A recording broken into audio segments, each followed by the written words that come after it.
everyone, welcome to the Cosplay Crunch. Each week we gather to talk all things cosplay and conventions, from personal experiences, useful tips and advice, horror stories and hot takes, and sometimes the latest news and drama. We have it all. I'm your host, Zavich Cosplay, and this episode we are joined by a true goddess of the cosplay community. Please welcome Bindi Smalls. Welcome! Hi! Hi, everybody. You don't understand how excited I am to talk to you. I was like, Yay! literally, I have like a whole roster and I have like a whole running list of people I want to have on the podcast. And your name was always on like the top of the list. But I was like, for some reason, I thought I don't want to invite her on season 1 in case like something explodes or it flops. I don't know. Like, I was just like too, like, I was like, we have to pace ourselves. We can't. So I was like, we're going to do this. So I'm so happy you wanted to talk to me. Absolutely, absolutely. Okay, I have a lot of talking points. We'll get through some of them, maybe not all of them, but we're gonna start like I start almost every episode, and I just want to know, what was your intro to cosplay? Because Ooh. everyone starts differently. Everyone finds this weird hobby in a different way, and especially back then when it was not as mainstream, you had to Yes, be a weirdo to find it. So tell me about how you got into absolutely. cosplay. Okay, so I got into cosplay relatively late in life. It's very topical that we're talking about this right now because I got into it because of Halloween. Oh, So ever since I was very, very young, I wanted to do Halloween costumes that were not something you could just like go get. My poor mom did her best to like make that happen. She's kind of crafty, but she wasn't really like a costume maker or anything, right? So she would like get I wanted to be like the first thing she loves to bring this up. When I was quite young, I was probably like 5. I wanted to be a bunny witch. a bunny witch. Yes. So me, little 5-year-old Natasha was like, I want to be a bunny witch. So my mom was like, I don't know what that is, nor do I know how to help you do that. So she bought like a witch hat and bunny ears and then, spliced them together. And so thus started me asking for, more and more. And then eventually, uh, probably around, I went to, in college, some of my friends were going to conventions. So I was like, that's cool. I've never heard of that. I'd like to go. So I went to one, not in costume or What was anything. your first convention? Do you remember? It was MegaCon in Florida. Oh, really? Were you I living in am from Florida. Florida? I am from Florida. Wait, I didn't know this. Yes, I'm from South Florida. Born there, raised there. So I'm from South Florida. First convention was MegaCon. I loved it. It was like I had never seen anything quite like that before, especially growing up in South Florida. And then the next year I went in costume and it was a costume that I made. And luckily back then, I don't know if it's still around the same time, but it was around Halloween. So I made a convention costume and made my Halloween costume kind of like it's like double purpose, right? And I cosplayed as Chun-Li from Street Fighter. Oh, that I is will have sick. to find these photos. Oh my God, they're so I don't know. It Very was of the just time. very of the time. It was adorable. Like it's like, oh, good job, your first attempt at cosplay. You know what I mean? Like it wasn't necessarily Okay, but they're here's a they're question. very cute. Did you have a wig on? I did not. I did Okay, not that's the perfect understand. mark of a first cosplay is to not have Yes. a wig. No wig at all. But I was very proud of myself because I didn't know how to get the gold applique on Oh the yeah. dress on the kipau. So I like used heat and bond. I put gold lame on heat and bond and cut it out and put then ironed that on, right? Because like this was this had to have been oh my God, what year was I think this was like 2005. This was a long freaking time ago. Okay, Yeah. I'm old. So this was 2005. Lace applique for something like that would not exist. You couldn't order costumes online. Like they just didn't really exist. That wasn't a thing. So you were either making it or you didn't have it. So anything with that Chun-Li costume, I had to figure out from scratch. And I think I did okay. Um, Looking back on it now, you're like, oh, that's the seeds. That's the beginning of Well, this. absolutely. And also, like, Yeah. honestly, using Heat and Bond applique is more than I was like, oh, how am I going to do this design? Oh, paint. Obviously, it's Yeah. paint. So, like, I just did that. And I didn't cosplay. So I did that. I had a really great time, loved being in costume, wore it for Halloween as well, had a really great time with that. People, I felt like I was impressing people with this thing that I made because no one expected me to be able to make anything. So I was like so happy. It was very validating. And then I didn't cosplay till, oh my gosh, how many years after that? I didn't cosplay again until like 2010 or 11. So there was Oh, quite a okay. big gap between like the first time I did it and then the next time I did it, and I did not retain any skills whatsoever. Why the gap? Um, Just because you were like in college and like going to your career, or like what? exactly. So I wanted to graduate college first because like as we all know, cosplay can be expensive. I had Oh, no money in college. I was absolutely dirt poor. So I could not afford to like make costumes. So I made this one and I was great, that's gonna have to last me a long time. So I didn't do anything until I got a job. I was a little more settled, stable place of living.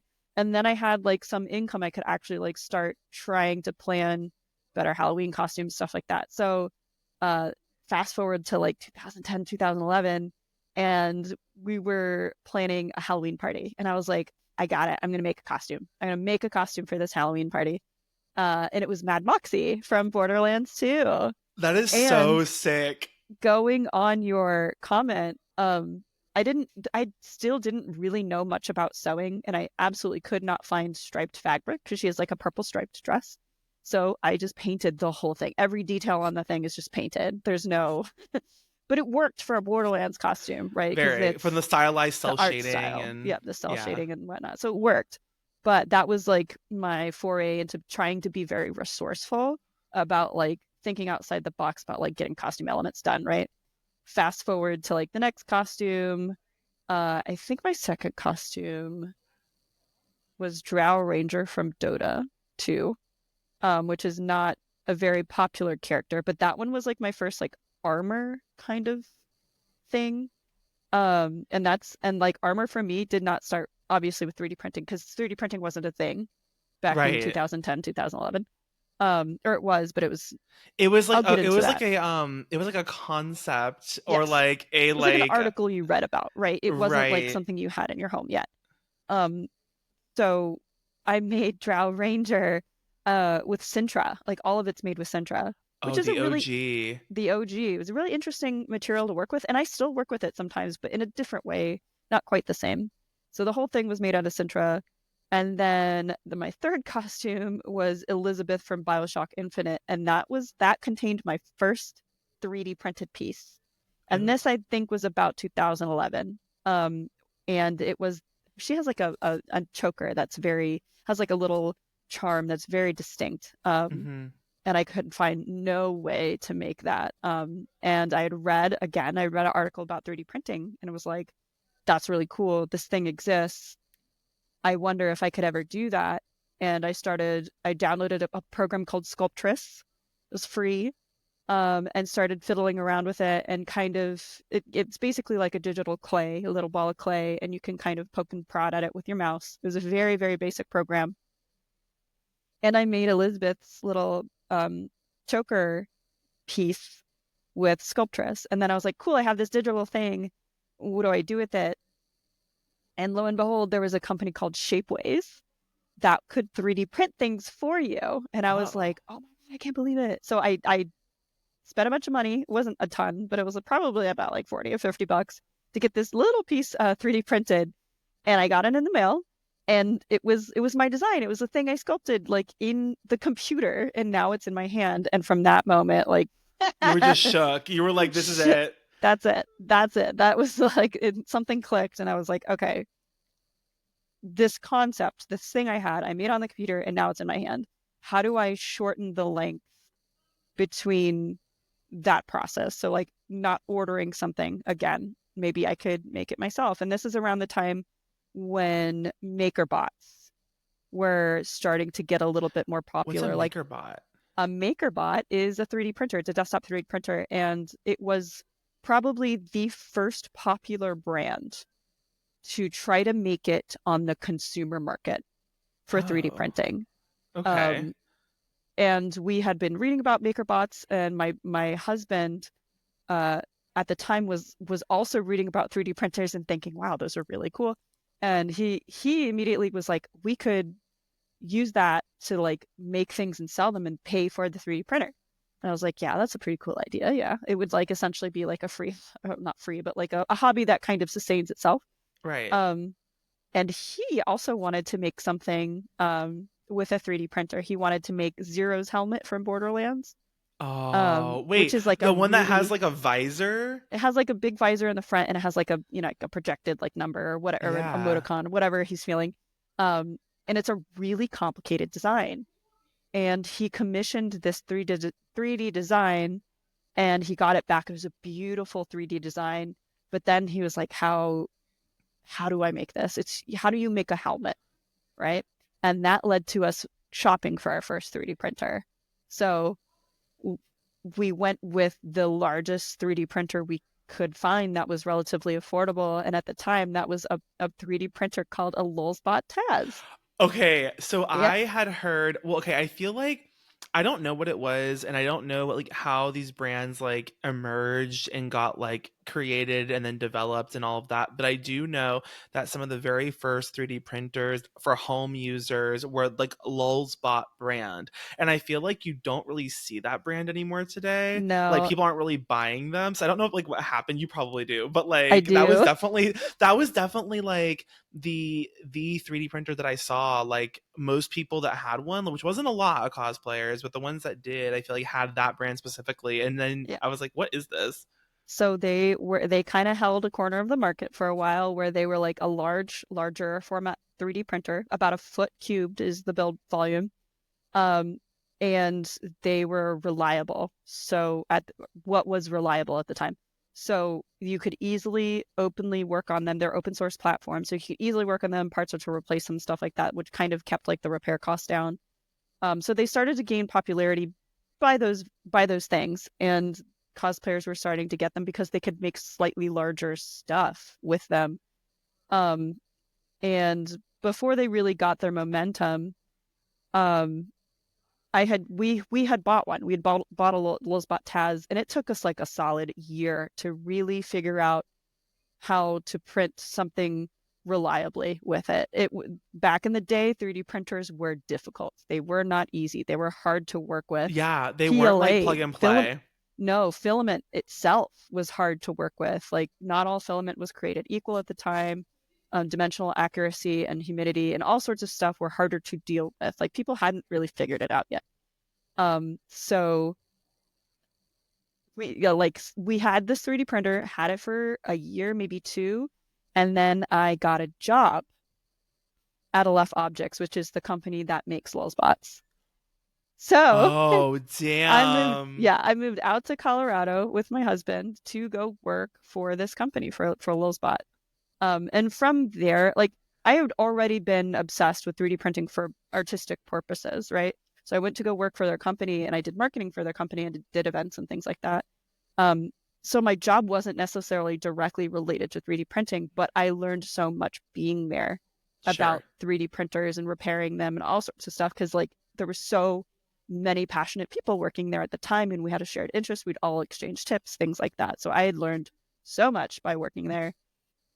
Then eventually I quit and cosplay kind of became my full-time thing and making stuff and commissioning stuff and designing models and all sorts of stuff like that became my full-time thing. And that's kind of like how I really got into cosplay and 3D printing specifically because like getting into cosplay was simply by way of cool Halloween costumes and going to conventions. Right. But 3D printing is really the thing that like solidified it for me so that I would continue doing it and I felt like I could really expand, at some point it was like, oh, well, maybe I could just make anything. Right? That's so cool. So I didn't realize that like 3D printing and modeling was such an integral part of like your creative identity. Like obviously I knew that you were like a pro at the medium, but I didn't realize how far back it went and like the roots that it had in your soul that got Yes. you through Yeah. to like moving to Colorado was part of it, which is Hmm. like you've been Hmm. there for like a long time at this point. Yeah, about 10 years And now. yeah, and like I just it's so interesting. And I want to talk we're going to talk so much more about 3D printing, but I want to diverge real quick. We totally can. I will talk about it for hours if you don't if Oh you no, no, don't no. sue me. We're gonna come back to it real quick, but I want to talk about the I guess it's interesting because I had on here the Colorado convention landscape because I do want to hear about that because I feel like Mm, the Colorado convention scene is not really one that you hear about very often from anyone outside of Colorado. that's I feel true. like it's I mean, as far as I know, there's no like big like marquee events that people are flying in from like all over the country to go to, but I'm sure that there must be conventions that are in Colorado because it's a state that exists. But I also want to talk about like, so what do you were you did you start like actually like cosplaying frequently and then as a profession once you started living in Colorado? Is that like the timeline? Yes. So we actually started cosplaying frequently when we still lived in DC. So I lived in Florida, grew up in Florida, met my husband who lived in DC, moved to DC with him, and then got this job for Left Objects, and we moved to Colorado. But we Okay. started really cosplaying and doing the convention circuit when we still lived in DC. So I was very close to things like MagFest and Mhm. KatsuCon and Anime USA. Those are like the three that we would constantly go to. And eventually we moved to Colorado, and we started just going to anything that we heard other people were going to. So like Dragon Con and Uh-huh. Anime Expo and Colossicon and all of these conventions. We're like, that looks fun. Let's go try it, kind of thing. We kind of just kept adding it on until we were like basically nonstop going to conventions.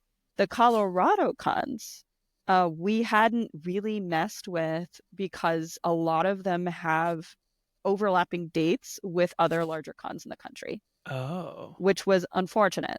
But the bigger Colorado cons are going to be, um, I think it's called Denver Fan Expo. It used to be called Denver Comic Con, but they changed their name.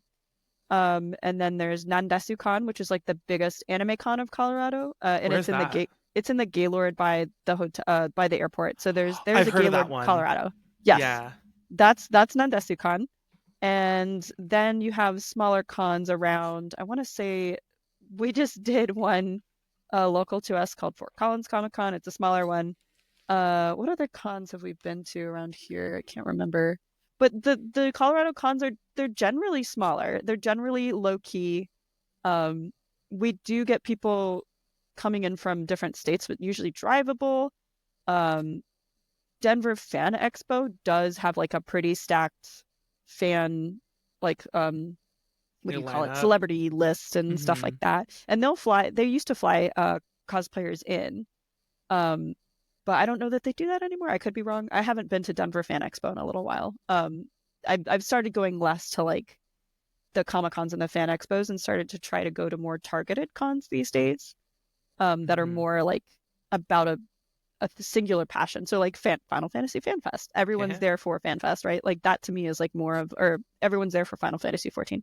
So that to me is more of like what I'm interested in. I just like being around really passionate people. So I Mm-hmm. try to like find that. The Colorado con scene, it's still small, but it's still really wholesome. It still feels like cons did 10 years ago. Oh, really? Yeah, which I kind of really like, and I'm like very Yeah. protective of. Um, but it's not necessarily like I don't think I saw anyone that would necessarily be considered like hyper famous at like Nandesu-con, which is the anime con. Um, but it doesn't feel like people are just there for clout or anything like that. People are there to have fun and they're there to go to panels and there to experience like what an anime con has to offer, right? So I love I that. Oh like my that. gosh. I know it's like Wait, I want to it's go to wholesome. Nandesukan now. Right? It's super wholesome and it's super fun. And last year or this past year, um, I had never seen this before, and I think this is happening more in cons, but there was a cat cafe. Like, yeah, so they had a room that they like established as a cat cafe, and it was all adoptable kittens. And oh my gosh, it was amazing. I Oh my cried. gosh. I cried. It was amazing. It was amazing. That is Just, so but that's cute. like kind of the spirit of Nindesu-kan for me. It's very wholesome. Or at least I feel like it's very wholesome. So I have fun there. But Oh, yeah, that's awesome. What time of year is that? Do you know? Like normally, what time of year is that? It's we can look it late up. July Late July. or August? August, So, yeah. I think it was like the beginning is of it like August. non des desu con? Yeah. Oh, I did not spell that right. Oh my god. Um. Wait. Yeah, yeah. August, September. Gaylord Rockies Resort and Convention Center in Aurora, Colorado, the largest anime convention in the Rocky Mountains region. Oh And wow. it's like right outside the airport. The Gaylord Rockies is quite nice. the hotel itself is like really nice. So that's like half of it is like you get to go to this fancy resort. They have like a water park and a lazy river and all this stuff. And then the resort itself is like nice. It's all connected. I don't know. I like half of it is just enjoying being in the hotel, I'm and the looking other at it half right is now. I'm a like, I'm fun looking to anime con. see like where this is in respect to like, oh, it's right outside Denver. Yes. It's Okay, right outside okay. Denver and like probably 5 minutes from the airport. Oh, that's so easy. Oh, it looks Yeah. beautiful. Stop it right now. Oh my Of course. God. Wait, I want to go to this now. The only thing is, the reason why I probably haven't really heard about it a lot is because it's the same weekend. It's Labor Day weekend. It's the same weekend Yep, as Dragon Con. It's the same weekend as like exactly. San Japan, same weekend as PAX. It's the same I weekend as like know. all these other conventions. And that's been kind of a curse for the Colorado cons, is that like NetEasyCon and Denver Fan Expo, they're always either on top of or right next to some other popular con date. I want to say Denver Fan Expo is July 4th weekend. So it's AX, Oh right? God, Anime yeah. Expo. So there's always like something competing. And in the past, like I used to go work at AX, so I would just go to AX instead, or we'd go to Dragon Con instead. So like I'm trying to sort of look back at my state and see things that are local and connect more with the local community here in cosplay. But I also, I miss those other cons too. So when the other cons prove to be too crowded for me, I try to look inward and see what I can do here. I love that. Oh my God, I want to go now. I want to go. I might just have to at least one year, like skip one of the regulars and like go to Nadesco Con because you've already sold it for me. Like the pictures are what sold it. Like go look at this website, Yeah. y'all, online. It's so pretty. Okay, so I want to talk about circling back, actually, just right back 3D printing. I want to talk about. So you said you had not started 3D printing since the beginning of your journey. That's what I was actually going to ask you about because I stalked your Instagram, went all the way to the bottom, and I found like your very first picture was a 3D printed scythe from I don't remember what exactly. It's from Dota 2 and it's Bloodseeker. It's a character in Dota 2. It's actually like I can show you. Oop, it is up there with Oh, all it's a my tall. weapons. So The it's a way really you just gagged me with this ceiling is I did not expect it to go all the way up there. I know. So this is the Bloodseeker glaive you're talking about. And this is like some of my weapons. I still have more I need to put up here. But this is the Bloodseeker glaive you're talking about. That's the one I 3D printed. That's like my first real prop, I would say. And all of these are like spread out throughout time. Our Oh my next big God. 3D printed prop was this Buster Sword from like, oh my gosh, probably like 2014. There's a Final Fantasy chocobo knife right there. All sorts of like other. This is Guts sword. This is a uh, the sword Eula has in Genshin Yeah. Impact on her banner. That's that sword. I forget what it's called. Something with I music. don't This remember. is like Wolf's gravestone or something. This is Klee's backpack from Genshin. Genshin had a lot of Genshin had a lot of inspiration for me. Oh my But yeah, God. That is those so cool. are It's like a little museum, a big museum actually a above. little bit. That's so I'm cool. trying for a while I was like really against putting my stuff up in the house just because I didn't want it to be very much like mall ninja shit. Mm, But now I'm like, no, I kind of want to see these because I'm proud of them. Like let's put them in places. They won't be like in your face all the time, but like they'll be right. somewhere. These Yeah. are art. I started doing that too myself, and you can't see any of them from. I see them up there, and the only thing I have behind Sure. me is like my little mask. And I've started Yeah. to mount things in here that I think are cool, rather than just having them all in a closet because it's like Yeah. they're piled up in a corner, and I'm like, let me like actually put them up because they look cool. Yeah. There's one I'm really proud of that actually I might go get if you don't mind. Yeah, go ahead, go Um get it. it's my Ragnarok axe from Final Fantasy XIV that I have What? mounted in my dining room. Um this Oh, one oh, I've seen this. I've seen this, I you've seen it in think. person. Yes, I Yeah. have. You said that, and I was like thinking like about this axe, and I was like, oh my God, I've seen this. It's so cool. Thank you. And Oh this my God. one I actually made with a little bit of AI, Oh, which is I really would wild. love to Kind hear of. about that because I have no idea how that can even tie into 3D modeling at I know, all. right? It's kind of. So the AI part of it is just image upscaling, not necessarily like any image creation or Oh, any actual modeling, because that's all me. But this is my Ragnarok, and she's so pretty, and I love I'm her. just gagged. Oh my But this one, God. like, this is the first one I was like, I don't want to put it up on the weapon wall, which is right up there, which is Mhm. kind of hidden. Like you walk in the house, you don't necessarily see this weapon wall. I was Right. like, this is the one I want to put like in the dining room. Like this is, I'm very proud of this. So Ragnarok, so I, for this particular axe, I extracted the 3D model of the axe from Final Fantasy XIV. So I was working with the game model, and I noticed that it was really low poly. Oh, It was, absolutely. yeah, there wasn't necessarily any detail with it. So I took the low poly pieces, took it into ZBrush, made the corners sharp, made it smoothed it out, stuff like that. I had not sculpted any of this stuff yet, right? Like all of this organic kind of sculpting. Hmm. Then I took the texture file from the game, which is the image essentially that is projected on the mesh, Right. which gives you the visual and like appearance of what the axe has. So all of this stuff, it's a texture file, it's an image, it kind of fools your eye. It's a flat thing, but it makes you think it's 3D. So I took that texture file, and this is where the AI comes in. I upscaled it with like an AI program to make it more less pixelated. This is before the graphic update too. So I made it less Oh, yeah. pixelated, made it more crisp, and then I took that texture file, applied it as a mod. There's like a texture surface modifier in Blender where you can use whatever's in the texture will make an impression into the surface of the 3D piece. So it made like all these. It reads the light values as like in or Like out, like negative in or space or outer. positive space. Yeah. So it made all this. So then I took that, put it back in a ZBrush, cleaned it up a little bit, and that was like the fastest I had ever sculpted something quite like this. Because otherwise, this would take a little bit of time.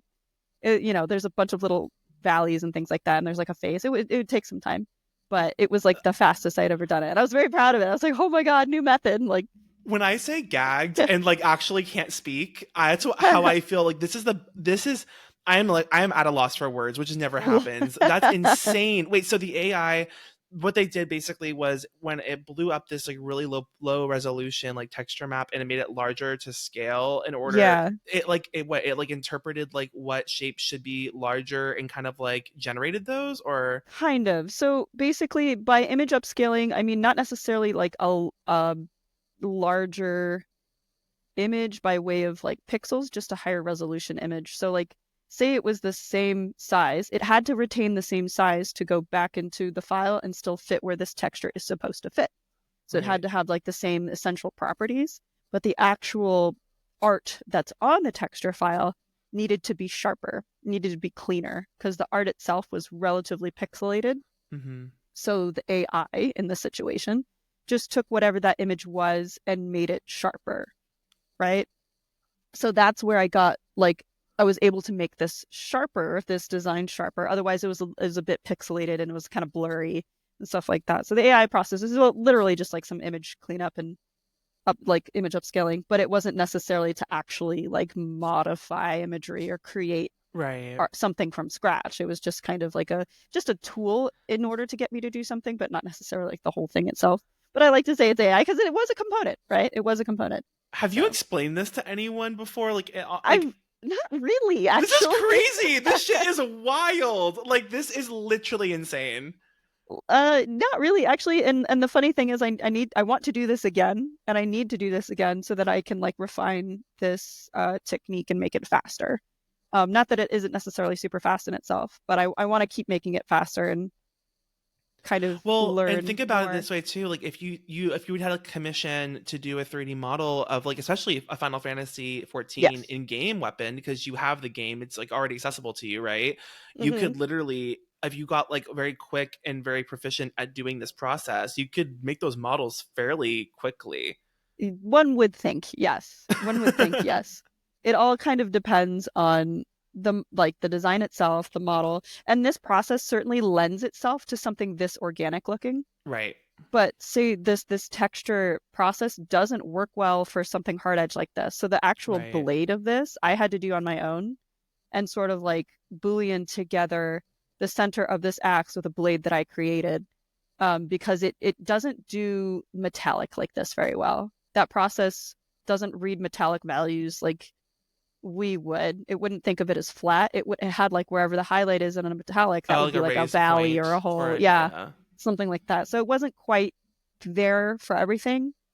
But again, like why not learn more and figure out how to leverage that to my advantage? So Oh my God, that is so cool. I'm getting Thank taken to you. class and I live. This is so awesome. Like, this is the shit that like blows my mind. And like, this is why I said you are literally a 3D goddess of cosplay, because this is stuff that like you don't see. Like, this is stuff that's No. not delivered in a 10-second Instagram reel, Right. right? It takes a little bit more of an explanation, and it's stuff like this that kind of this is why I do what I do, is because I like to learn new methods like this. I really love testing new methods, figuring out new ways to do things, pushing the limits of what we already know. Um, which is like why I even did, 3D printing anyways, to do stuff like I couldn't do otherwise. So I Wow. keep trying to do that. And like paint is also the next frontier for me, where I'm trying to like push paint further, see how fast or how good I can replicate metallic surfaces and stuff like that. Sure, sure. And that's a Yeah, whole art in itself too. Oh my gosh. absolutely, absolutely. I want to know about 3D software. So you mentioned a few. Sure. You mentioned ZBrush, you mentioned Yeah. Blender, you Yes. mentioned I'm gonna like put this there's a back. lot of different softwares you can use, and I think that all of them have different learning curves.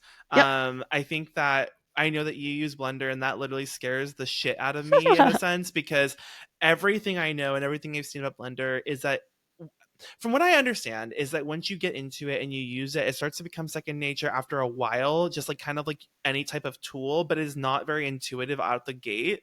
In the same way that like I use Fusion 360, and like Okay. that's very structural, not sculptural, like very like polygon, very geometric in a sense. And like Okay. I'm used to that because of my background with engineering. Like I learned a Right. SolidWorks program that's like very similar, but like I never sculpted or had like a drawing pad and all of that to like do that with. So like what are your takes on like I guess the main like open source softwares that exist and like the pros and cons of them?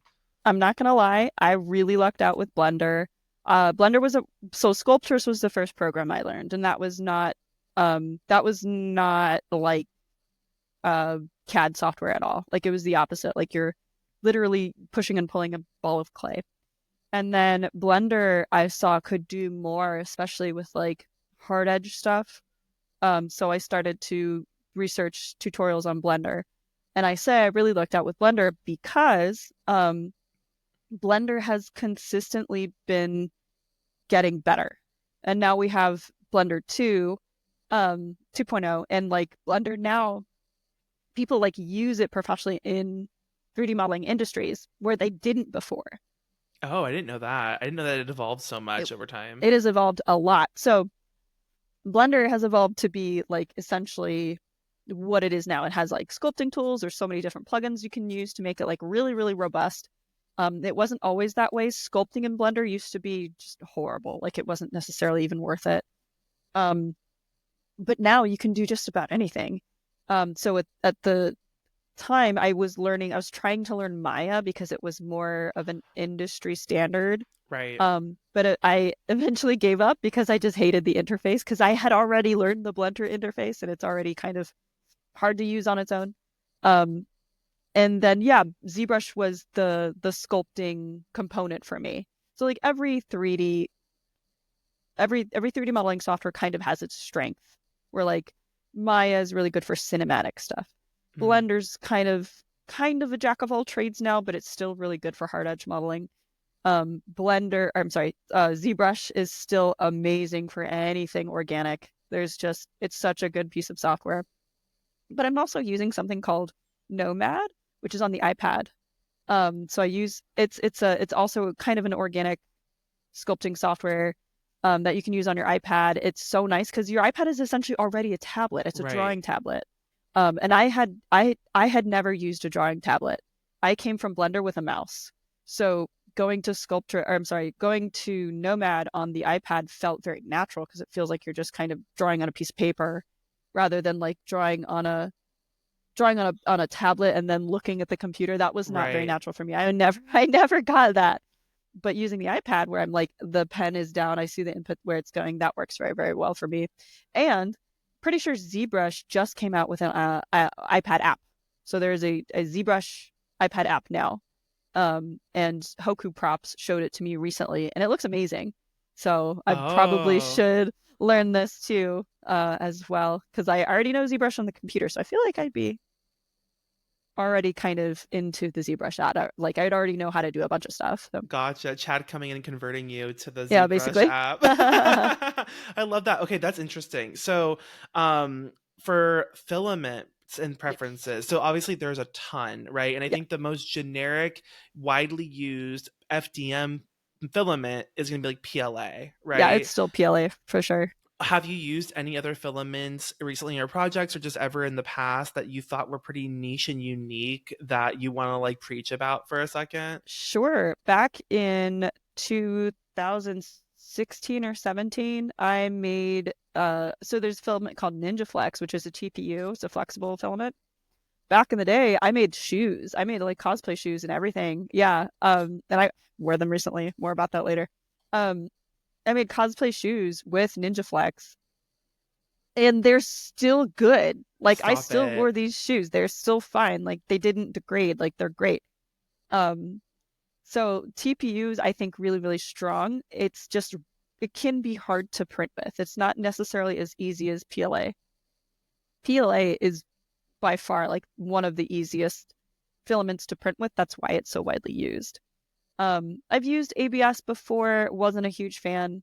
I don't like the smell, and I don't necessarily like how careful you have to be while printing it. Mm-hmm. But I do know a lot of people who swear by ABS. They love it. PLA is still my most widely used. It is still by far like the thing I recommend the most, and I try to make go really, really far. But if I had to pick one other filament to try with or to mess with, it would probably be some kind of TPU, some kind of flexible. Um, but again, that requires you can't use well, depending on the filament. Sometimes like I have a bamboo now, Oh and it gosh, yes. has it's an amazing printer, Ah, and it ah. has an AMS system, the automatic material something. Yeah. Um, it can't run TPU on the automatic Oh, I part. didn't know that. Yeah, because I there's something about it. I TPU tends to bind up if it's going a very long way. So you can't use it like that. But I still have some stuff I kind of want to mess with. There's some like hybrid style TPU filaments I think will work on the AMS system, so I kind of want to mess with that. But all of that aside, very, very, very recently, completely new, my favorite new filament to work with is PLA lightweight. So Oh. Oh! Oh, oh, what is oh. PLA Wait, lightweight? talk about that. Yeah, Talk about that it's because I've heard of it, but I want to know your take. okay. PLA lightweight. It is essentially a blend of PLA and like a foaming agent that you can print it and it comes out as light as like a piece of Ava foam. It is extremely lightweight. It can be very finicky to print with. It can be sanded and painted. Um, and you can adjust like the infill and the dents and the wall thickness to adjust the strength and stuff like that. Recently, I had a project where I had to make a wig with very like large spikes, and I had to make it like in a day and a half. And I was like, I don't know how I'm going to do this, whatever. So I 3D modeled the spikes, printed them in PLA lightweight, airbrushed them a base color, covered that in wefts, and it looks incredible. Like it Shut was the just hell up. so fast. Yes, unfortunately the project is NDA right now, so I can't quite talk about it. But it was perfect, and it was so fast, and you can't really feel it because it's so lightweight. So anything that like goes on a head, anything that like should be a lightweight piece, like Mm-hmm. I would consider it. And you can sand it like you would Ava foam. You can plastic dip it, you can prime it, whatever. What's like Um, the comparison to like sanding like a PLA lightweight versus normal PLA? Like, does it sand oh my easier gosh, or is it harder night to? and day. It is so much easier, Oh, absolutely really? easier. Yeah, the PLA lightweight is a lot softer. You can cut it with like a razor blade, an X-Acto knife, anything like it's not nearly as durable as PLA. So you wouldn't want to make like I don't know a shoe piece with it or like something that's going to get a lot of it's going to get dropped a lot or Mm-hmm. you're very worried about like it getting smashed or something. I wouldn't use it for something like that. But for something for any of the pieces where weight is the primary concern is absolutely PLA lightweight. I'm like sold on it and I want to do more with it. My idea is that if I can so I make wigs. I do a lot of wig commissions just Right. for fun.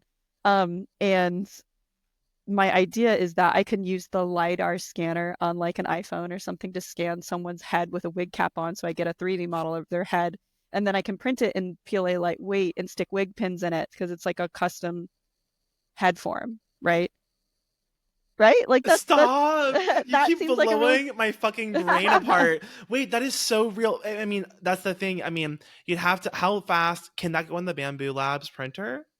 Yeah, oh my God, of course. They make a Wait, PLA lightweight. They make one. wait. So you could that printer prints really quickly too. Yeah, absolutely. And if you set like a larger layer height, yeah, you could print it super fast. Oh my So, god! And right? then you Pretty could send it. cool. You could send it to the client with the I wig could on it, with the wig on it, and it's their and they head, get to right? keep it. And they get to keep the wig head, and Shut now they the have a custom wig head. They shut the can make like fuck their up. custom wigs if they need to, things like that, right? That was my idea. I was like, that would be pretty cool. You'd have to have Um, them there though, obviously, to scan their head. But or they could do it with their own phone. So as long as their phone has a LiDAR scanner, or iPhones have LiDAR scanners. My phone's a Samsung S24 Ultra. It has a LiDAR scanner. They could do their own head, right? Right? And send me the information. Send me the model. They can scan their own I head. Send me the information. I make the model, and yeah. the wig industry complex you're about to start in Colorado. This is insane. This is insane. Oh my god. I feel like I'm asking you these prompts and not expecting to get these answers I and know, I'm just right? like I'm shaking. This sorry. is I'm so crazy. sorry. It's No, it's don't very apologize. it's This is so cool. it's very mad science here. Okay, so like I like to that's what I'm saying. I like to invent new ways to do things. I like to sort of solve problems by way of using materials in a cool way or using the process in a cool way. So for me, this was like I was having trouble with my own making wigs for myself and having it perfectly fit my head. I have a really small head, unfortunately. So I would love to have something that had like the perfect position of my ears. So I know Mm, where the hairlines should go and things like that. And this was my solution for that was like, well, I could have a 3D scan of my head and print it out. That would be easy, but like regular PLA, you can't really work with, you can't like stick pins in. right. So I was like, PLA lightweight, why not? Have you Anyway, tried that yet? Or is it just a theory? yes, I have a wig head downstairs. You did Pins it? are in it. It looks so stupid. I cut the ears off. So Oh well, who needs yours? this one wasn't from my scan. Um, I need to remake my scan. My scan's very very old, but I need to basically do the lighter thing myself, get a scan and print it out. But I have the first steps of this, so I have proof of concept that PLA lightweight in a wig head works. Now I just need to put it in my model, and then Oh, we're good that's to go. so cool. I love that. Yeah. It makes me feel so it makes me so excited. I'm not even the one doing it. I'm just hearing about this. I'm like freaking out. That's so No, cool. that's great. Okay. Printer brands. So we talked Yes, about the Lulzbot. We talked about that was the beginnings. That was actually a part of your career for a time working for that company. It's obviously that the landscape has evolved, right? We have all of these like big brand printers that exist now. We had like the journey along the way with like the Ender 3 being like the most popular. We have like the sure. Prusa ones. Now we have like the Bamboo Lab ones. I guess what do you know, like, did you own like specific brands of printers from the beginning to now, or it was kind of a mix of Absolutely. everything? Or like, I want to know which ones did you like go through? So I don't like to have any kind of brand loyalty when it comes to anything because I like to always be open to new stuff. But this is literally the brand loyalty I've had for my 3D printers. So in the beginning, it was all Lulzbots. I had like 8 or 9 Lulzbot Tazes. And then slowly throughout the years, that company has its own very complicated dramatic story. But slowly throughout the years, those printers started to be more expensive to maintain, and I was starting to get a little sick of it. So Mm-hmm. I replaced them with 4 Anycubic Cobra Maxes, Oh, okay. which have a beautiful large build volume. But those printers don't necessarily have the longevity that I've been used to. In steps the Bamboo. So last year for Christmas, my husband got me a Bamboo X1 Carbon, which is like the nicest thing, super sweet of him. And I was like, okay, it looks pretty cool. Whatever. I've printed I'm a printer guru. I know anything there is to know about 3D printing. No, this printer completely humbled me. Like it's incredible. It works out of the box. It does things I thought like printers just weren't gonna be able to do. It's fast, it's kept up with its reliability. Like it's kind of not stopped printing since I've gotten it. And it will continue to, because now I make money off of this printer. So it's going to keep going. Hopefully, fingers crossed, there should be a new Larger bamboo build plate size. first quarter 2025 2025 first quarter. It's supposed to be a new flagship printer for them. I'm very excited. I hope it is what I want it to be. Right. I hope it's everything I've ever dreamed of, larger size, because that's, to me, the only thing it's missing is a larger size, and that's only because I make larger pieces. Right. So Right. I'd love for That's what it. I'm waiting for. I have this piece of shit that's back there on the table. It is okay, my Elegio resin printer is great. The one next to it, that piece of shit, is a Flash Forge Adventurer Oh, 4. Flash Fuck that Forge. company straight to hell. And I'm gonna tell you why. They lied to me when they sold me that printer. They lied. So they sold it as an Oh auto no. leveling 3D printer. And they sell it out the Uh, box, all enclosed, kind of like a bamboo in concept, where you shouldn't have to really do anything. Nay, you can't really tinker with it because it's all enclosed. You have to like deconstruct the entire thing to get access to all of the insides, right? So when they say auto huh. leveling, what it does is it has the nozzle and it comes down, and it basically it goes down in 9 points across the build plate, right? Okay. And you'd think, oh, if it's mapping the build plate, it's compensating for the slight changes in the build plate heights across the corners or like across the Okay. build plate. No, it's averaging all of those points heights into one single point, and that's what it uses for the whole thing. Oh no. Yeah. And you No. can't manually adjust the corners and the heights and stuff because all of the screws are like completely embedded into the machine itself. And I had friends come over and take it apart somewhat and they can't fix it.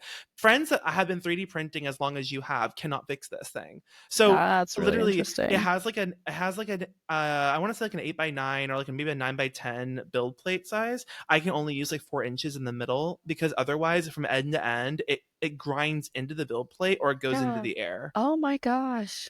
Yeah. I am so Oh, sorry. oh, and to put cherry on top, they released a firmware update that if you install it to this printer model, it will make a z-axis shift occur at some point during your print without fail at random points in time. And it's part of the firmware, and they don't have a fix for it. And it's been like this for a year and plus, and everyone on the Facebook group literally just says you have to revert back to a firmware from the beginning of 2023 or else you can't use your printer. Okay, that's inexcusable. Yes. That's pretty rough. So when I I don't say think. fuck this company, that's what I Yeah. mean. I'm like, I never will, because I was like, oh, it's like for educators. Oh, like it should be like a very good Yeah. like beginner or not beginner, but like it should be like a very good like oh like reliable 3D printer, and it cost a lot too. It was like 800, $900. It was Yeah. more at the time when I bought it. It was more than the Bamboo Labs P1P, Oh, and it interesting. is garbage. It does not work well. The I've never been a fan of Flash Forge since the beginning. They did. I will give them something. They were the company that put MakerBot under, Oh, because they started making essentially a MakerBot clone for mm, cheaper.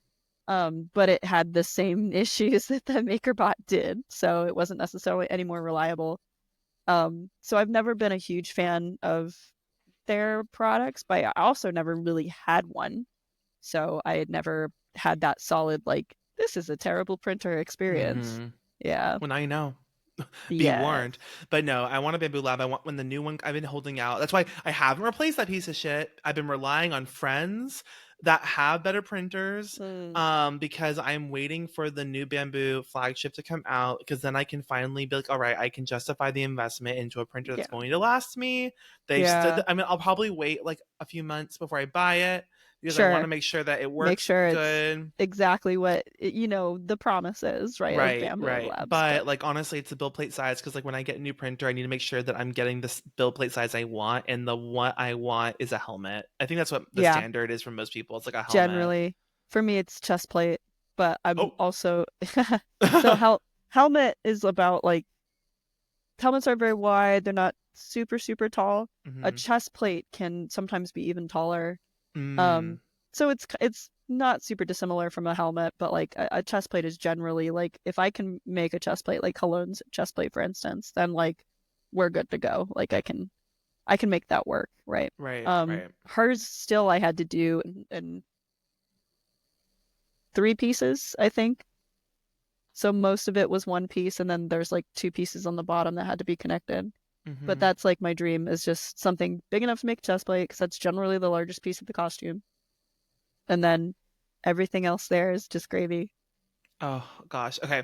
I had other things. I'll come back to them at the end if we have time because I could talk 3D printing with you all day long, but there are some other things I want to talk about too. Okay. So Sure. working with brands. So something that I thought was so interesting, you just mentioned about an NDA for a wig. You worked with Mhm. brands in the past. There was one costume you made somewhat recently that was from a card game called Battle Spirit Saga. Yes. And this, for anyone that does not know this card game or has not seen the Bindi Smalls Instagram, this costume looks like a giant fucking dragon that popped out of like a JRPG, and it's massive and it They're is massive. huge, and it came out of nowhere. At least it felt like it came out of nowhere. Like there was like I was absolutely gagged when it showed up on my feed, and I was like, who is this? And I was like, what? Like, tell me about this project because, and Yes. tell me about how it is in general working with brands and the expectations or that people might have versus the reality of working with brands. Sure. So the expectation you might have working with a brand, like it's always extremely flattering, and I'm very lucky to have brands work with me. I love it. Will always love it. However, it's not always as glamorous or even as fun as it can kind of seem on the outside. Like it's kind of the dream to be able to work with a brand and you are like making this flagship character of theirs or whatever. Which I still absolutely love to do. But generally, the deadlines can be absolutely brutal. Mm, So, for instance, that dragon that I had to make, I had 1 month, only 1 month.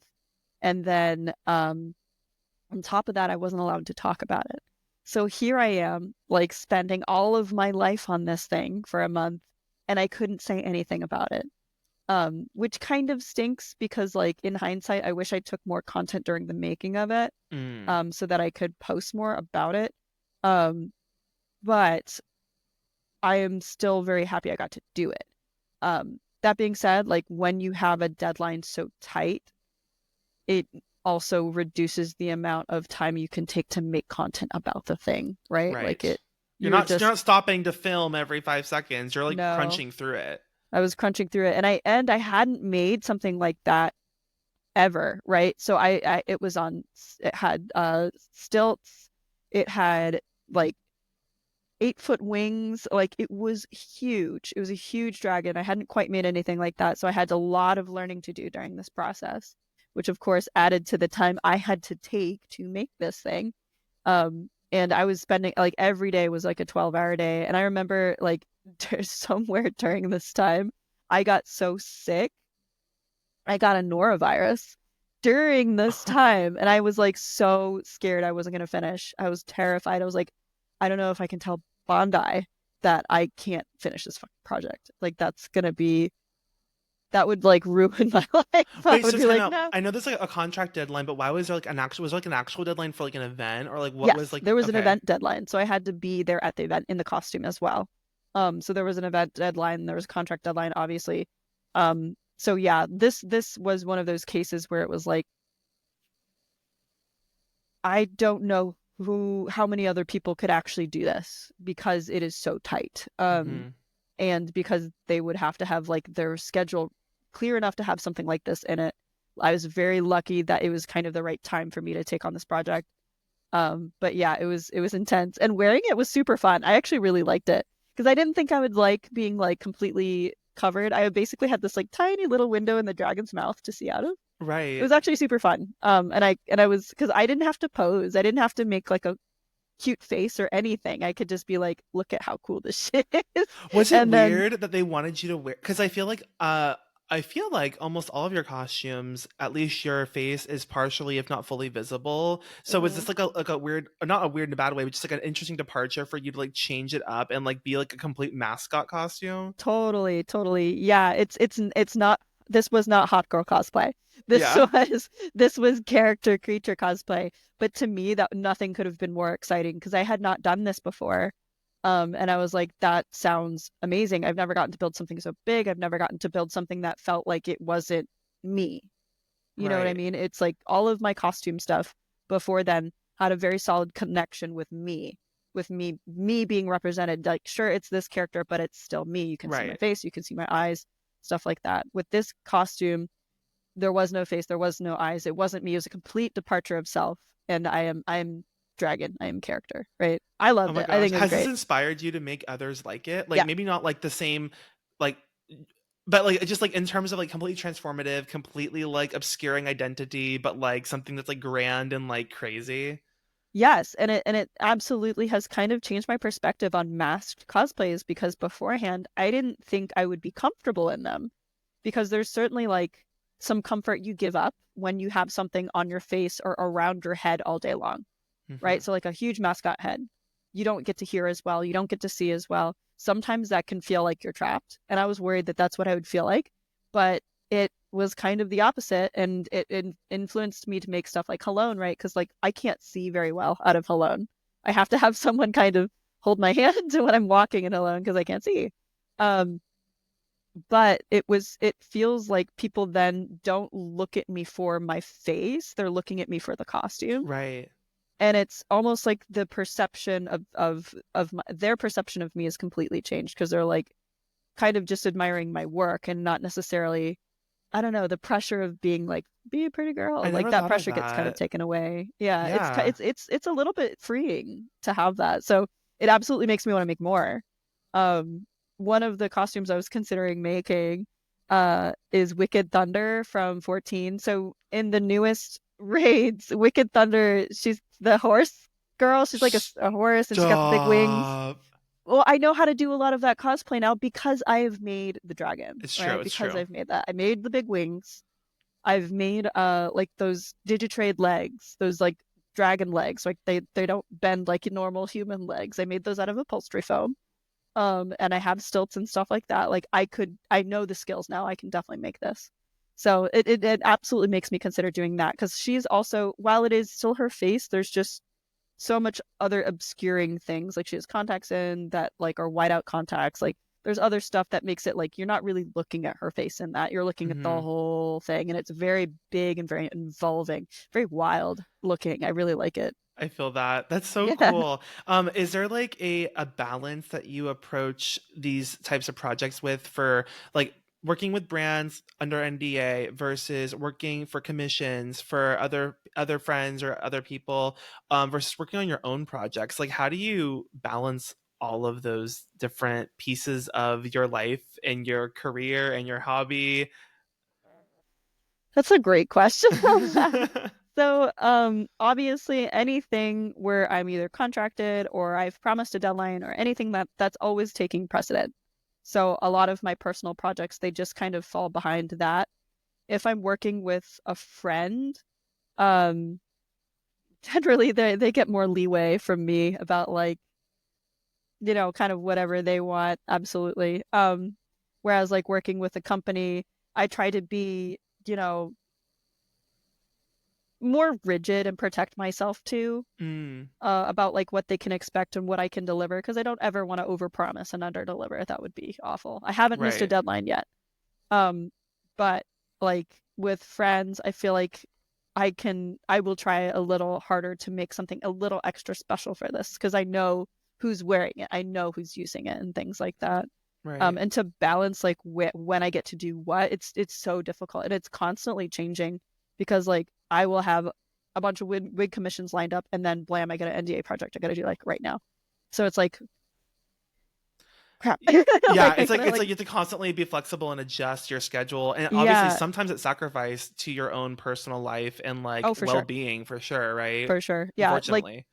it's so funny. I had also like I do all this cosplay stuff and sometimes I get contacted to do random commercial stuff. So I did this Huh. industrial project for someone that was they make like a heat exchanger that goes on top of the building. It's part of this like kind of HVAC tech, but not really HVAC. It's new and it's cool and it's very environmentally friendly and I really like it. So but it's huge. It goes on top of a building. Like this is a massive thing. So they contacted me to make a scale version of it that they could take to trade shows and stuff like that, which is Oh, really, really fun. But it is absolutely a departure from stuff I make, because stuff I make is usually wearables. So that project also gets put in there. And I'm working on this project and I'm talking to the people who are in the company, and they're, we're communicating about stuff. And they made some comment. They're like, wow, you emailed us like almost midnight on Saturday. And I was like, yeah, what's, and in my mind, I'm like, yeah, what's, you guys aren't working that oh during god. that? I was like, oh yeah, it's the weekend. Like, what? Whoops. I was I like, think it's yeah, of course. I because emailed you after I was working in the studio all day. Like, yeah, no that, but also I think there's like a blend between like our work and our hobby inherently, just because like it does meld together at some point, and like for you mm-hmm. especially, there has to be like there's a gray area which definitely can sometimes be a unhealthy thing, right? Sure, Because it can like meld together too much. There's no boundary between the two. absolutely. And it's easy for me to do like these crunch periods, then followed by like a rest period, right? So I try as best as I can to kind of work that in, because I know my brain and I don't want to get burnt out, but I will have to have like my couch gremlin period after that where I made the deliverable, I did it on time, everything is there. Now I get to just like rot with this blanket and some video games, and that's me for a little bit, right? And then I go right back into a relatively healthy schedule. So my day-to-day schedule is relatively healthy. It's when these big projects come in that things get a little bit more crunch-like, but it isn't like that all the time, so it's easier for me to deal with, if that makes any sense. No, that makes sense. That makes And sense. and honestly, the way it is as a creative, which I'm sure you know, sometimes when you have these crunches, like it just really motivates you to do a lot of work. And sometimes that can feel really, really good, because it feels like you put everything into this and it feels Yeah. like you're proud of it, right? Um, so it's sometimes difficult to be like, I have to talk to myself like, hey, at 8 p.m. tonight we're gonna leave the studio, we're gonna leave the basement, we're gonna go just like be a human and like Right. have a normal life, because my poor husband is like, oh, where are Well, you? that's the same thing. I was like, yeah, it's like you have to take care of your relationships too, like between like your significant others, your other friends. Like this can't be so all consuming to where you literally lose the people that you care most about. So you have to Yeah. like make sure that you have a balance there too. It's a lot of like, Yeah, and I have to constantly kind of remind myself that, because not everyone is the same on that kind of, not everyone's sharing these like brainwaves I'm getting right now about this project. Like when I'm in it, when I'm really in and I'm deep in it, it's like all I can think about. It is all consuming. But not everybody is like that. And for the most part, most people aren't like that. So I have to like remind myself like, hey, let's reel it back to like normal person oh, level here. absolutely. Yeah, and just like be a good friend, be a good partner. Yeah. Yeah, no, I get that. Um, I want to also talk about, of course, Final Fantasy XIV. So, a game we both have a storied history with. Yours longer than mine for sure, because I saw you got married in like in game, in Yes, like I did. 2018, I think. So like that was before I Yes. even started playing. So you were in deep from like, were you in deep from the very beginning? From like, No, I would say I was in deep from like probably a couple weeks after Stormblood came out.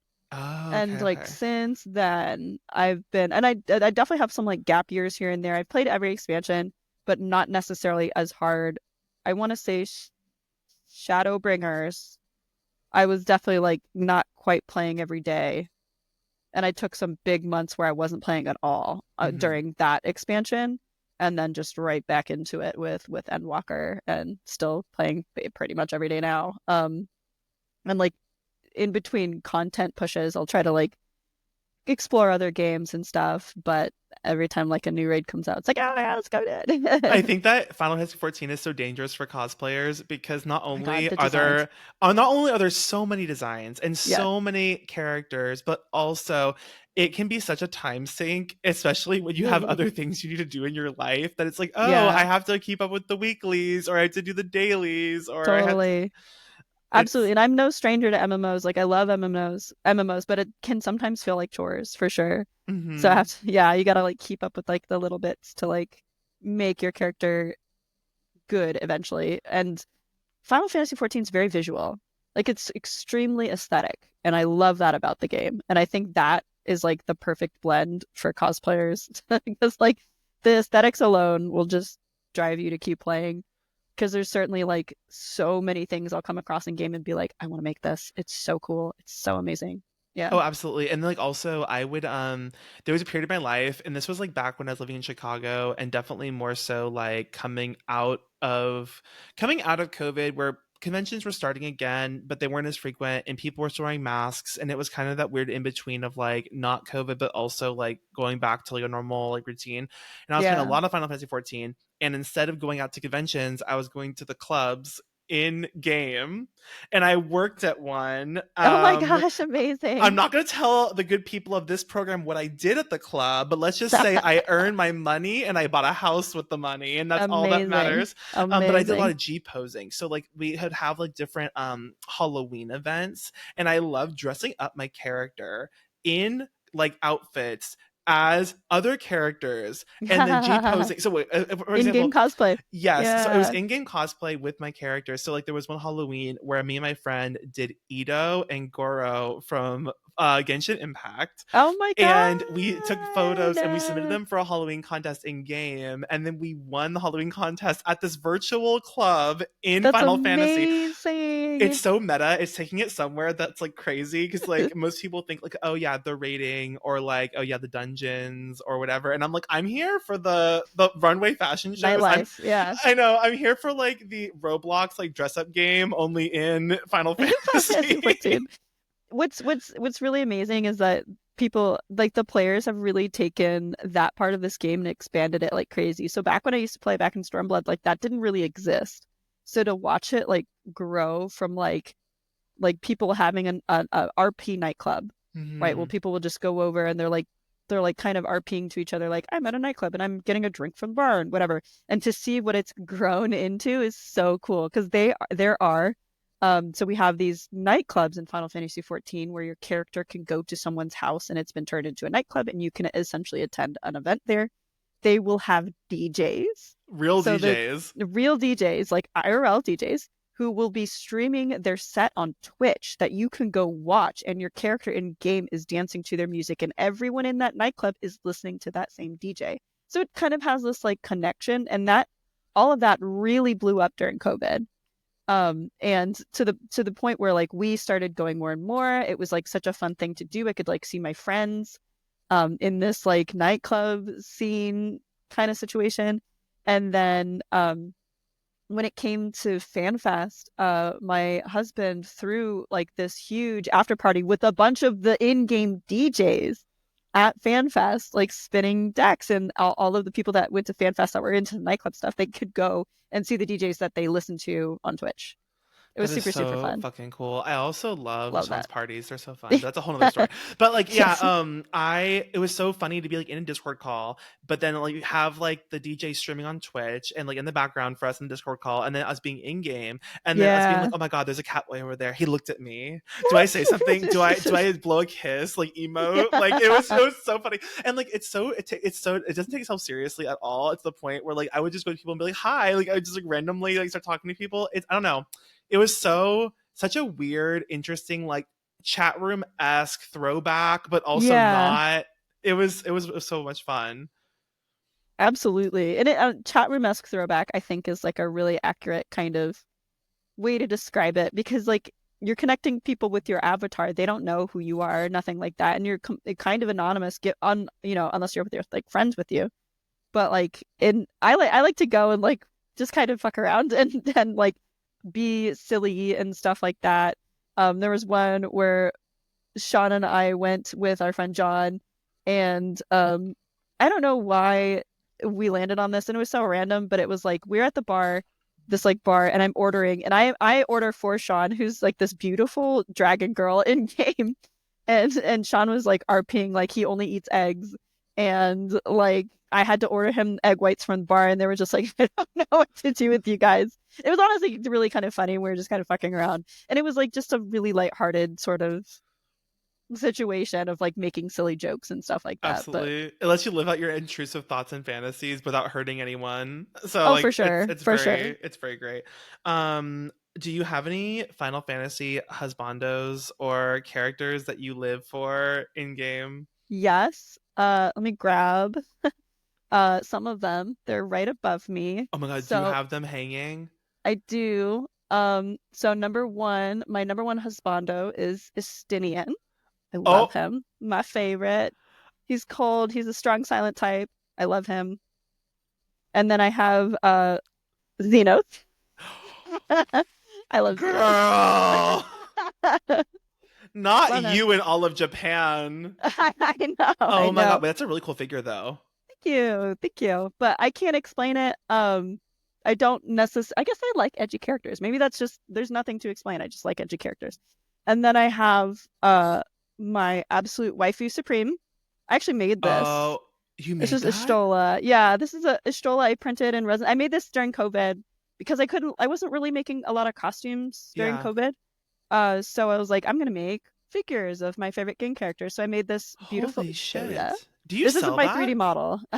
Oh, you okay? Okay, I was like, did you? This isn't. I mean, No, I this is. assumed you modeled it because you model everything. So I was I like, know. No, this is someone's 3D model that I saw online, and I was like, wow, that's so beautiful. I wanna paint that. I wanna make that. So I made her, and I also have one more right above me, but I don't think I could quite oh my reach. god, I did not expect this I know, right? level of like.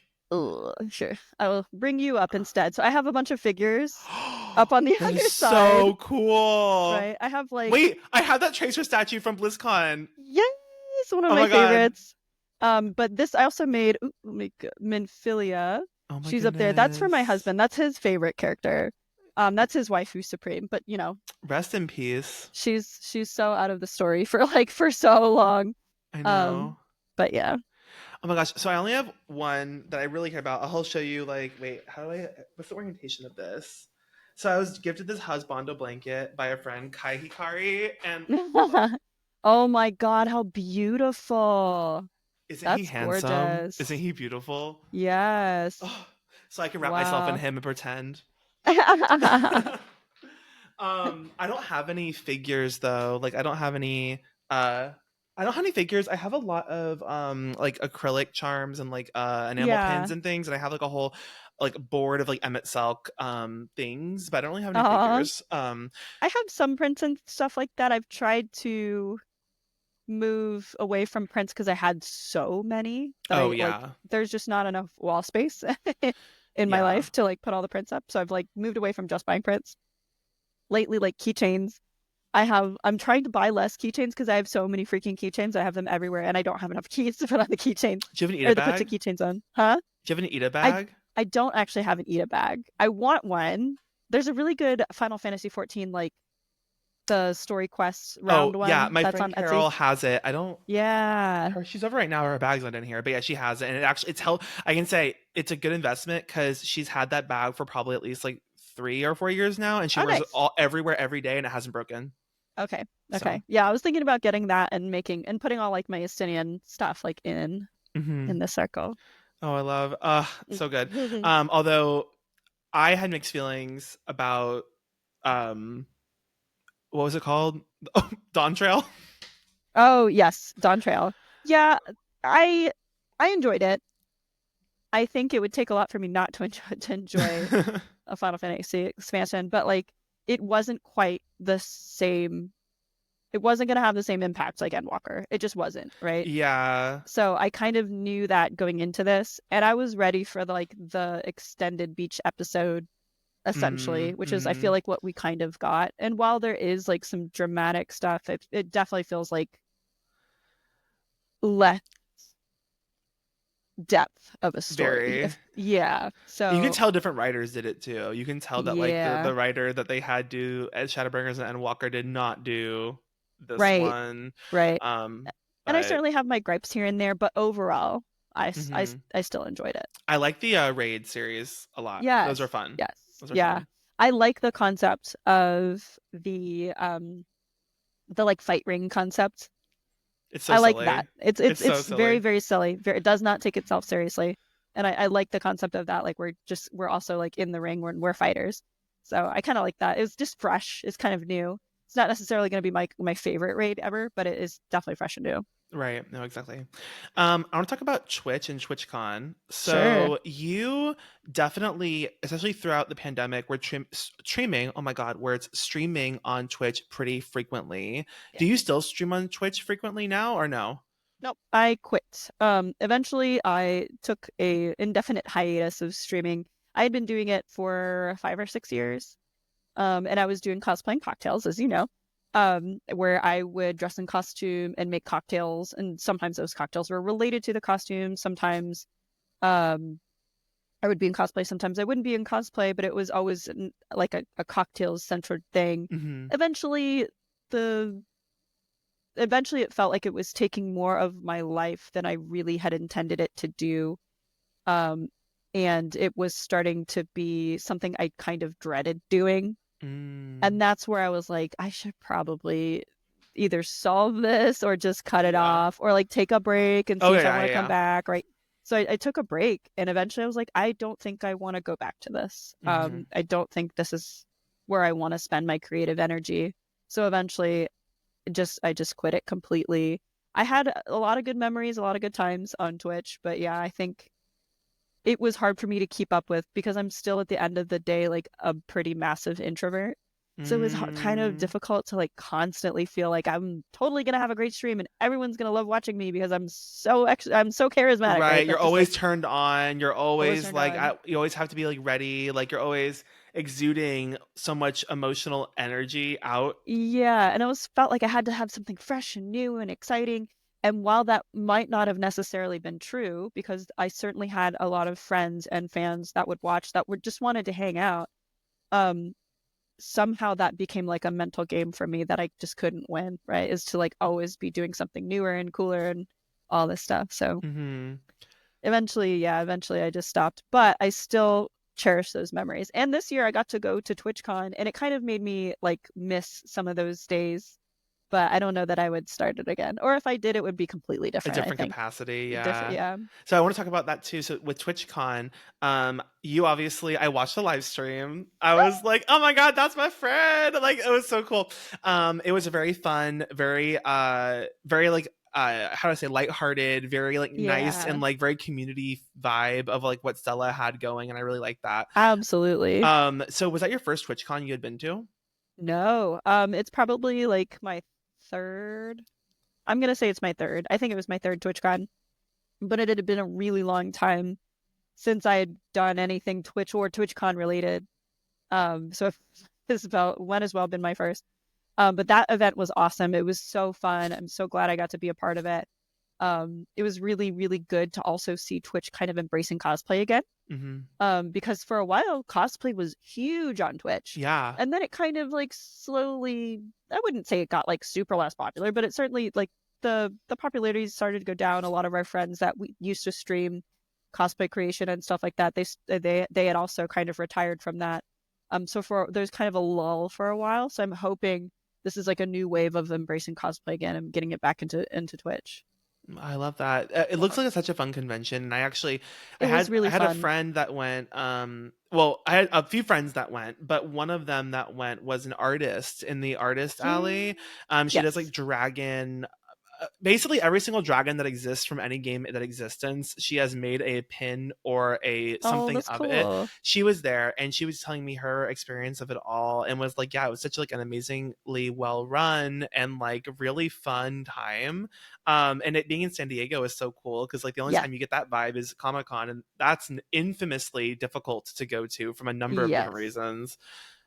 Yeah, the artist alley at TwitchCon is legit. It is so good. It's like an entire top floor. It's amazing. San Diego itself is just a really nice city. The temperature is always awesome. There's really good food in San Diego. And I'm a vegetarian, so San Diego is like one of the meccas of vegetarian food. So I was like, yeah, so excited. But yeah, And it the was a Sonic really fast food or whatever that um was, the Sonic okay, Cafe. so that food wasn't the greatest, but the but the cafe was incredible. So we went to a place called this Sonic the Hedgehog Speed Cafe. The whole thing is the name, right? Um, and it was kind of by happenstance that we were like getting coffee at a nearby coffee place. And I'm sitting in the window of the restaurant eating my little avocado toast and my little latte as like a millennial. And I look up and there it is, Sonic the Hedgehog Speed Cafe. And I was like, no fucking way. I'm a huge closet Sonic nerd. Like Sonic, I have a The Sonic closet figure. Sonic nerd. Me Closet Sonic too. nerd. I I have played a that on the Dreamcast, and I yeah, was like, and I Sonic lived. Adventure. Let's Yeah, in go. the Chow Garden. Absolutely. That's like formative for me. That's like core memory for me. I have like a Sonic figure inside my PC case. I have Sonic stuff just kind of randomly throughout my house. I'm just like for years you didn't really talk about being a Sonic fan because like it wasn't cool and then the movies changed everything and now it's cool to be a Sonic fan again. I'm like, hey. So I love. No, that was so funny. I like when you said that cafe. I was just like, this is hilarious. I did not know this I existed. was like, no fucking way. And I was wearing Sonic socks at the Oh time. It was yes, just like total it serendipity. was prophecy. I literally had like Sonic and Hedgehog socks on, and I was like, oh, it just Was that like in happened. downtown or where was that? It was a little away from downtown. Like you would have had, it was like a 10-minute walk from Okay. actual downtown. So you would have had to walk a little ways. But yeah, oh my God. So happy I didn't miss it. So happy I got to go there. And then I impulse bought this like super sparkly Shadow the Hedgehog necklace thing. It looks incredible. I'm just like all about it. As you It's should like have. it's by a brand called King Ice, and apparently they make like iced out versions of like all sorts of different IP. So there's like Pokemon stuff. I think they There's had a like Pikachu one, and I really kind of want it. I think they do have a Pikachu one. But it was just sitting there in the display case in the store, and I was like, I can't leave without this. It's literally a This is mine rhinestone now. covered Shadow the Hedgehog. Yeah, I was Oh like, my it's god, I mine now. live. That is so good.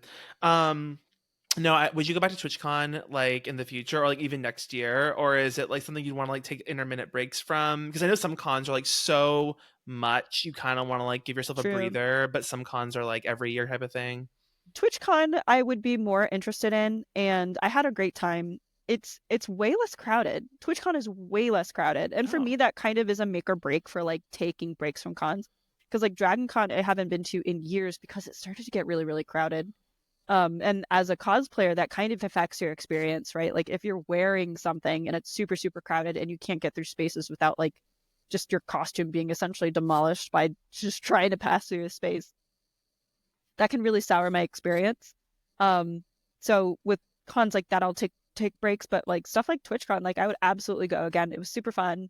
There's so many creators there that just want to connect with other creators, and I thought that was like super nice and like wholesome and fun to do. And there's always like these cool after parties to network with, mm, to meet like either other creators or people in gaming spaces or other entertainment spaces that want to work with creators. So it's a good place to like establish connections and things like that for anyone who wants to be more involved in like professional work in that space. So gotcha. because I think that's another component of cosplay. It's kind of important to recognize that nobody really likes to talk about is like the transition between doing it as a hobby and then doing it professionally. Right. And like how do you even do that? Where do you start? Where do you begin? And honestly, the way to do that is to kind of start networking.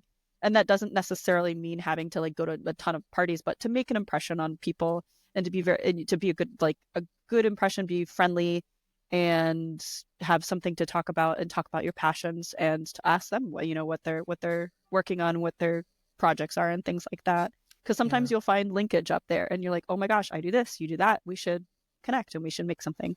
Right. No, that's so cool. I never thought about that way. No. Well, I mean, I have thought about that Yeah. way in the sense that like it's kind of funny. I feel like my whole cosplay like journey, I haven't been deliberately trying to network with the sense of like, oh, I want to meet more people, but more of it just kind of like a natural happenstance of things, but like Sure. mutual friends. Because obviously, my cosplay has never been my career or my source of income, and so my approach to kind of everything, social media, like what I'm looking for in conventions, how I approach different things, is just going to be inherently different in a sense. Sure. But I think that is true that like honestly just being a genuinely like nice person that is easy to talk to gets you a really long way in the It sense of does. building relationships and meeting people. Like and that's really I think that is true whether you're doing this for a hobby purely or whether you're doing it for a business. Absolutely. And honestly, it's for me, I go about it in a slightly different way, in which like I just want to make friends who also do cool things, right? Because that like motivates me to do better in life. So I'm not necessarily meeting these people just for business purposes, but I'm also meeting them to see like, hey, that's a really neat thing, and I'm inspired by the way you do that. Whether it's like by they're an influencer manager for a gaming company, or maybe they plan events for a gaming, so stuff like that is really interesting to me as well, because I really like to know how things work, or like how does this brand, or how does this company handle their brand management and stuff like that. Like stuff like that I just find interesting as well. Right. So I genuinely want to be friends with a lot of these people, because they're doing cool things too. So Yeah. it's not all like all business, Oh, for sure, for but sure. yeah, but like like just being nice and friendly is generally a really good way to just meet anyone. Yeah, Yeah. you don't No. necessarily, and asking questions about themselves, like don't come prepared being like, well, I do this, and then they're like, All oh, right. okay, cool. So Yeah. like they want to, it's like a two-way street. You gotta make that connection both ways. TLDR, don't be a dick. Yeah, sure. Okay, I have one more thing I want to talk about with you, and that's your relationship with cosplay over the years you've cosplayed. So I think that something that I find so interesting is the people that can continue this hobby slash career or blend of the two for like 5, 10, 15, 20 years plus. It takes a lot of, I think, it takes a lot of willpower and also like balance and self-restraint with also a certain amount of like um I don't know, it's a combination of a lot of different, I think, skills, and also like, how do I want to phrase this? It's difficult, I think, is what I'm trying to say. It's difficult to cosplay for that long. And I think that something I also noticed about you is that you don't seem to like take on a ton of projects that are based on trends. I feel like yours seem to be very deliberate and very complex and longer projects, and maybe not like as rapidly as some other cosplayers do them. Sure. But like, I guess just generally, like, how has your relationship and how you interact with cosplay as a general art changed over the years since you started to now? And if it has changed, in what ways have you changed the way you interact with like cosplay? Um, I it certainly has changed, and if anything, it's kind of boomeranging back. So it just like everyone else, this is generally like everyone's reason they got into cosplay because they're passionate about like some game or something that they just loved it so much they wanted to make the costume. Right. So that's how I kind of got into it, right? Like I played Borderlands 2, loved it. This was like kind of back into doing cosplay more frequently. I played Borderlands 2, really loved it, wanted to make Mad Moxie because I thought the design was really cool. And that was like my connection into cosplay. And that sort of love for the designs and love for the games really drove me. Eventually, when cosplay started to become a more professional thing for me, Mm-hmm. eventually I did stray away from that, and I was trying to do more relevant stuff, and I found myself losing the connection with the costumes. I was losing the connection with like making things because I found myself buying more during that time too. I was buying more costumes off the rack because I could make content faster. I didn't have to work as long on the costumes. But the result of that was this kind of disconnect between me and what I was producing. It didn't feel like I had my soul in that, Mm-hmm. so to speak. And eventually COVID happened like right after that. And I was like, okay, I still want to cosplay. I still like this. How am I going to get back into this? And what I'm like refiguring out, like, what is after everything's been removed, what's left, right? And what was left for me was um, making cool new processes, using exciting new materials, and using them on something from a game I give a shit about. And it's almost always video games that I cosplay from, if you haven't noticed. Me, Um, same, a lot of the time. yeah. So at some point, it was like, okay, and it doesn't necessarily like have to be my favorite character of all time, but it has to be a design I definitely just love. I love looking at, and I want to look at more. So there's always like this huge visual drive for me. And like Halone, for instance, I don't know much about her other than her like goddess level, and that she is a raid boss and stuff like that. I don't know like tons and tons and tons of backstory on her, but her design really pushed me forward because I was like, I can do cool things with my materials. I love her design. She's almost Valkyrie-esque. It's just Mm-hmm. gorgeous. And I loved the fact that it is from Final Fantasy and it feels like a definitively Final Fantasy design. And that was like what kind of drew me into doing stuff like that. So those kind of concepts are what I'm coming back to. And I'm trying to come back to making big builds because I feel like big builds have really sort of, I wouldn't say they've fallen off, but they've gone to the wayside compared to like stuff that's good to make content in, Agree. Video content, right? short form content, Short memes. form content, memes and stuff. And I'm not knocking that at all because I consume that content. I like that content, but it doesn't fill that spot for me that like making a big build does. Like stepping out in Halone at Katsucon was just like a really validating experience. It was like, okay, this is why I do this. Like, this is why I do this. My friends are here and they like this costume that feels so good. Like, this is why I do this, right? So trying to like keep pushing what I can do and what I can accomplish with materials, with processes, with just even just wearing it, like not having vision and stuff like that. Just try to keep pushing that. There's always something new to learn, and that's always going to drive me in cosplay because there's always a new skill. There's always a new thing that like I can learn, right? So it's like Yeah. the perpetual student part of it is really like the core of like why I do it. Oh, I love that. That's so no, that's really nice. And I think that like getting the perspective of there are seasons to everything, and like Sure, you can take breaks, you can have moments where you're not as interested or passionate, you can have moments where you're really like driving forward and really passionate about what you're working on, and it's okay to go through those ebbs and flows. Not everything absolutely. has to be a mountain that you're continuously going up on. Like you Yeah, can have like peaks and valleys throughout anything, sure. and it's normal and it's healthy. It's normal, it's healthy, and you can change your mind. And that's like the beautiful thing about it is like maybe you really want to do big builds for like a year, and then the next year, like, I changed my mind. I don't want to do that anymore. I want to do just fun interactive things, or I want to do like all I want to focus on are cool wigs. I can just buy everything else. Like it doesn't really matter, right? You can change your mind. You can change your perspective. You can get into things harder. You can go more casual. Like it's literally just your whatever you want, right? So it can Right. be whatever you build it to be. Yeah, whatever your whatever you make it for yourself, I guess is the Yeah, way it's your that you can put destiny. that. Yeah, it's your Yeah. destiny. Take control. No, thank you so much for being Of here and for course. talking with me. I appreciate you on the day before Halloween, and this is not going to come out for quite a number of weeks because I'm going to be actually going overseas, and I needed to record some. Cool. Going to Italy. I'm very excited.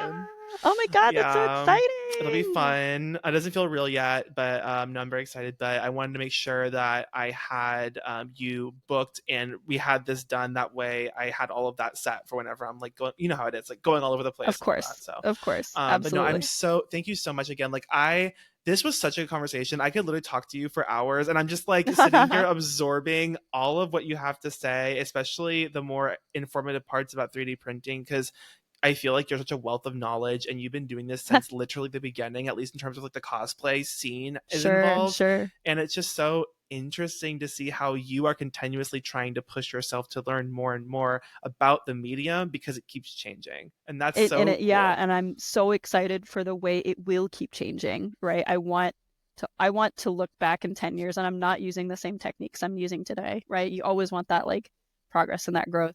Yeah. Right. Okay, I'm gonna read the outro and then come to you at the end. Sound good? Sure. Cool. Okay. Absolutely. Thank you so much for joining another episode of the Cosplay Crunch. If you would like to submit a question to one of our guests, please email at cosplaycrunchpod@gmail.com. Also, please rate us on your podcasting app of choice as it helps the show grow. You can follow us on Instagram at Cosplay Crunch Podcast for the latest news and announcements, and on YouTube at the Cosplay Crunch Podcast and on cosplaycrunch.com. Bindi Smalls, Natasha, where can we find you online? And do you have any parting words for our listeners? Sure. You can find me on Instagram, on TikTok, on Twitter, on Facebook. I'm Bindi Smalls absolutely everywhere. That's always my username. And as far as parting words go, I would say be true to your heart if you're going to continue to cosplay. Be true to the designs you want and make the costume work for you. You are not trying to mold yourself to be in some random mold for the costume. The costume has to fit you, and you'll feel really good when you do that. I love that. That's awesome. Oh, that's such good advice. Okay. So until next episode, we will see you all later. Goodbye. Bye-bye.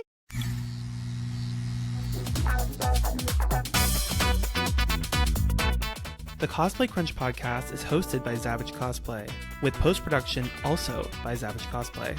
Original theme music by Katie Fairbanks. Logo and graphic design by Owl and Coffee.